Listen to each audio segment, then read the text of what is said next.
Hey everyone, this is Tim at the Bible Project.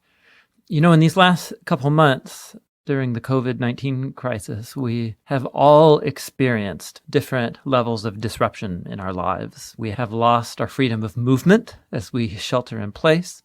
We have all had to let go of some kinds of hopes or plans that we had for our spring or our summer. Many people have lost their jobs or even a loved one. And these kinds of losses are traumatic. They threaten our sense of stability in life. They threaten our sense of safety.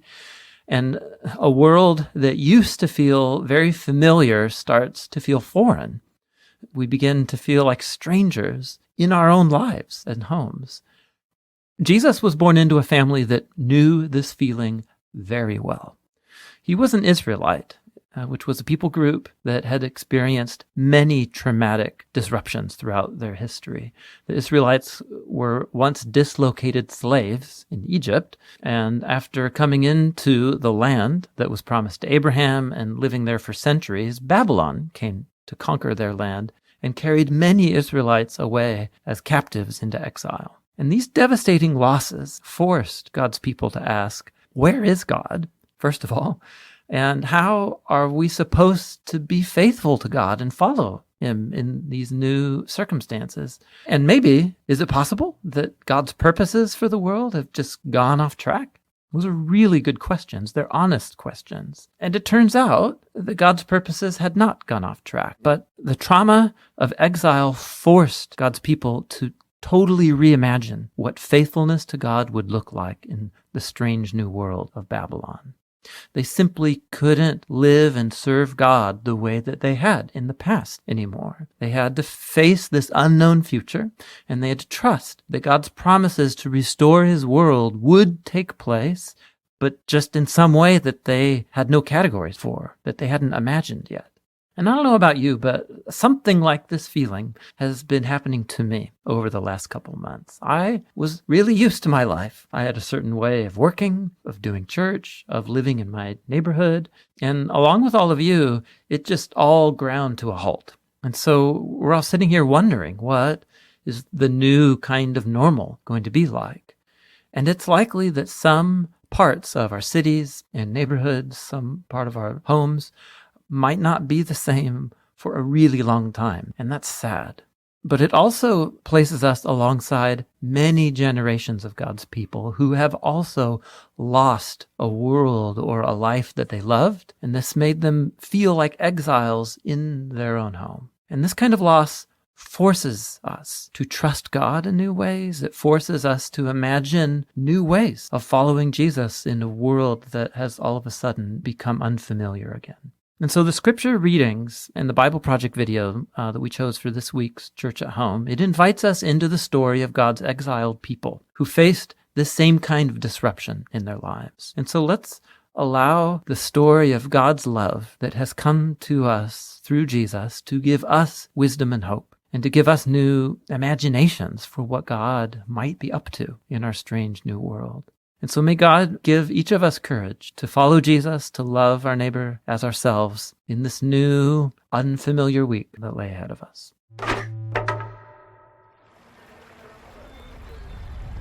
In the year 587 BC, the city of Jerusalem was attacked by the Babylonian Empire. And a year later, the city and the temple were plundered and burned. Thousands of Israelites were taken from their homes and relocated all over ancient Babylon. They became exiles. And so now they're a minority, surrounded by a new culture with new gods. Now, some Israelites chose to resist Babylon by revolting or withdrawing. Others gave in, adopting the Babylonian way of life and accepting these new gods as their own. And you might think those are your only two options, but the prophet Jeremiah told them to do something totally different and surprising. To settle in, build houses, plant gardens, grow families, and most surprisingly, to seek the well-being of Babylon and pray to the Lord on its behalf. So this is like a third way. Yeah, it's not compromise or revolt. What does it look like? Well, there's a whole book of the Bible that explores that question. It's the story of Daniel. Daniel was one of the Israelites taken into the Babylonian exile. And because Daniel had a royal heritage and education, he was recruited along with some friends to work in the high court of Babylon. Work for the enemy? that would be compromise. Or they could gain the king's trust and take him down from the inside. That's what you might expect, but instead, they take Jeremiah's advice and choose the third way. They serve the king of Babylon, taking on Babylonian names and even clothing style. So they seek Babylon's well-being. But in doing so, aren't they just giving up their heritage? It could seem that way, but actually they aren't. As you read on, the story focuses on moments where they draw the line, and they choose faithfulness to their God and resist the influence of Babylon. So, for example, Well, like when they're commanded to bow down to the idol of Babylon and give allegiance to the king as if he's a god. they won't go that far. Right, this is where you see their true loyalty. It requires them to critique Babylon's idolatry of power, its arrogance, its injustice, but they do it non-violently by laying down their lives.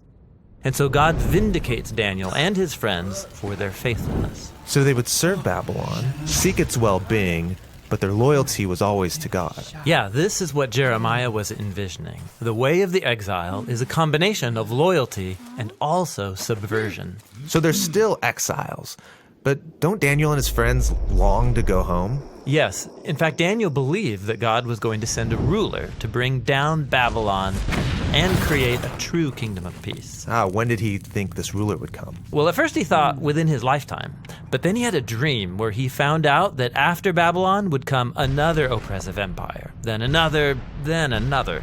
And so, Babylon did fall, and Israel did get to go back home, but now they're ruled by Babylon's successors. And so they maintained the mindset of an exile, waiting for their true home to come to them. And they continued the same practice of loyalty and subversion to any new versions of Babylon that came along. And this leads us to the time of Jesus. The empire of his day was Rome, ruled by Caesar. Now, some Israelites wanted to resist, while others gave in and adopted Roman culture and its gods. But watch Jesus carry on the subversive loyalty of Daniel. Like when he said, it's fine to pay taxes to Caesar, give him back his coins. But then he said, don't mistake Caesar for God. God's the one who deserves your total life and allegiance. So the way of Jesus is this same mix of loyalty and subversion. Yeah, like he taught his followers to love and even bless their enemies.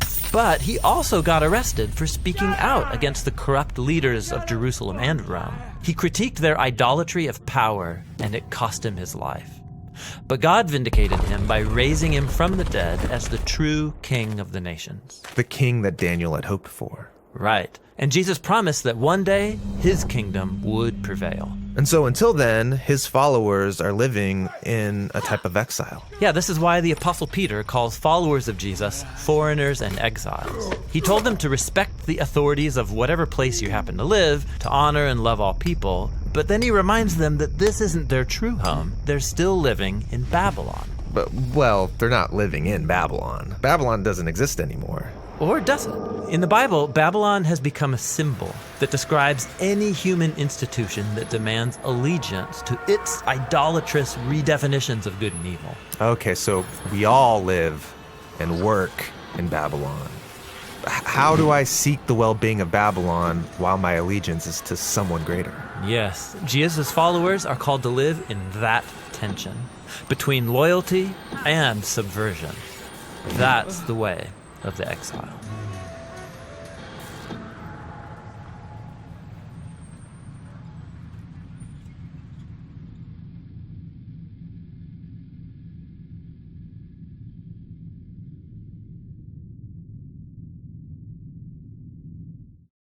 The Book of Daniel. Daniel, chapter 1. In the 3rd year of the reign of Jehoiakim, king of Judah, Nebuchadnezzar, king of Babylon, came to Jerusalem and besieged it. And the Lord delivered Jehoiakim, king of Judah, into his hand, along with some of the articles from the temple of God. These he carried off to the temple of his God in Babylonia, and put in the treasure house of his God. Then the king ordered Ashpenaz, chief of his court officials, to bring into the king's service some of the Israelites from the royal family and the nobility, young men without any physical defect, handsome, showing aptitude for every kind of learning, well-informed, quick to understand, and qualified to serve in the king's palace. He was to teach them the language, and literature of the Babylonians. The king assigned them a daily amount of food and wine from the king's table. They were to be trained for 3 years, and after that they were to enter the king's service. Among those who were chosen were some from Judah: Daniel, Hananiah, Mishael, and Azariah. The chief official gave them new names. To Daniel, the name Belteshazzar; to Hananiah, Shadrach; to Mishael, Meshach; and to Azariah, Abednego.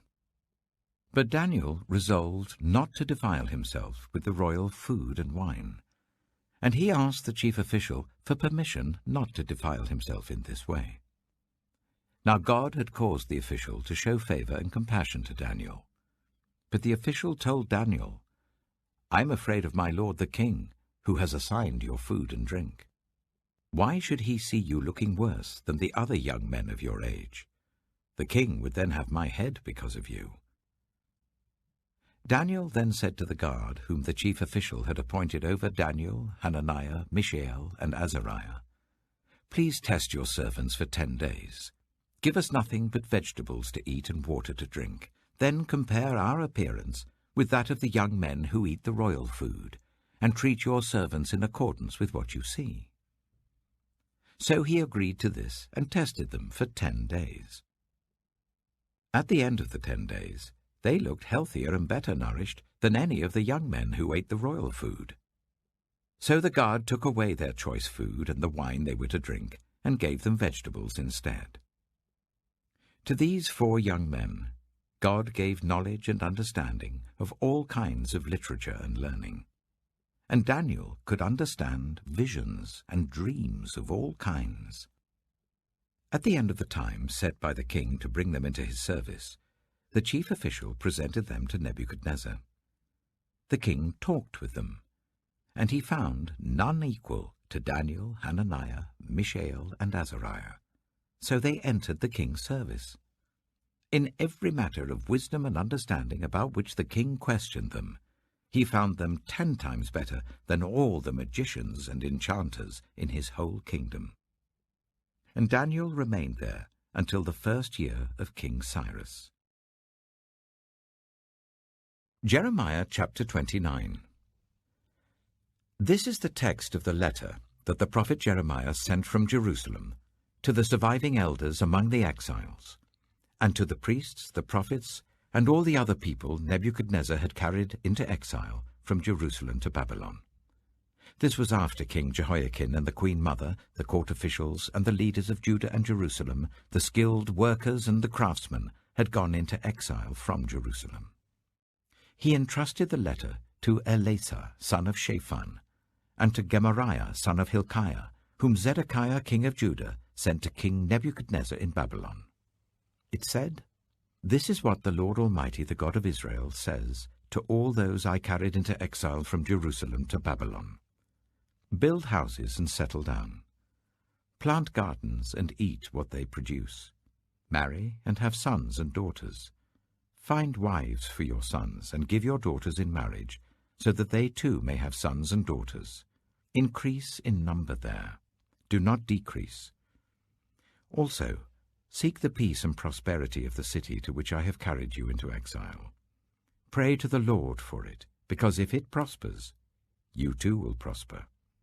Yes, this is what the Lord Almighty, the God of Israel, says. Do not let the prophets and diviners among you deceive you. Do not listen to the dreams you encourage them to have. They are prophesying lies to you in my name. I have not sent them, declares the Lord. This is what the Lord says. When 70 years are completed for Babylon, I will come to you and fulfill my good promise to bring you back to this place. For I know the plans I have for you, declares the Lord. Plans to prosper you and not to harm you. Plans to give you hope and a future. Then you will call on me and come and pray to me, and I will listen to you. You will seek me and find me when you seek me with all your heart. I will be found by you, declares the Lord, and will bring you back from captivity. I will gather you from all the nations and places where I have banished you, declares the Lord. and will bring you back to the place from which I carried you into exile.